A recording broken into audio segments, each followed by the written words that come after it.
A new heart-shaped hotel casino. It is one step closer to rising on the South Strip. This is after Clark County commissioners signed off on the project.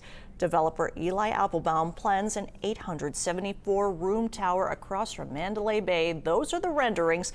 Plans include that right there, the heart-shaped LED facade, a pedestrian plaza, a mid-air restaurant. It would be built around these two pillars, the old Skyview Ferris wheel concrete pillars. Skyview was supposed to bring that Ferris wheel to the Strip years before the high roller opened in 2014.